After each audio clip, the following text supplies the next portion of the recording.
అమ్మా అయ్యలారా, సత్యనారాయణ స్వామి వారి కథ చెబుతాను, అందరూ ధ్యానంగా వినండి. మన పురాణాల ప్రకారం పూర్వం భద్రుడు రత్నాకరుడు అనే ఇద్దరు పర్వతా పురుషులుండేవారు. వారిద్దరూ విష్ణుమూర్తికి ఘోరమైన తపస్సు చేయగా సాక్షాత్తు ఆ విష్ణుమూర్తే ప్రత్యక్షమయ్యి భద్రుడికి సాక్షాత్తు శ్రీరామచంద్రమూర్తిగా తన కొండపై కొలువుంటానని వరమిచ్చాడు.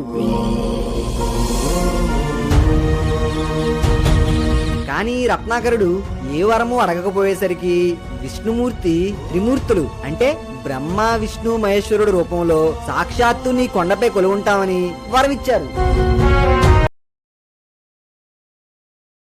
వరాల ప్రకారమే రామచంద్రమూర్తి భద్రగిరిపై కొలువయ్యి ఆ కొండపై కొలువున్న స్వామినే మనం ఇప్పుడు భద్రాచలం క్షేత్రంగా పూజిస్తున్నాం.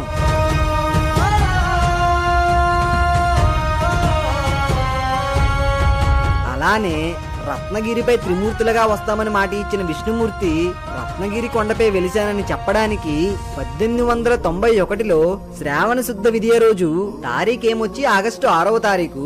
ఆ రోజున స్వామివారిని వెతకడానికి ఒక విష్ణు భక్తుడు ఆ ప్రదేశంలోనే ఉన్న రాజు కలిసి వెతుకులాట మొదలు పెడతారు.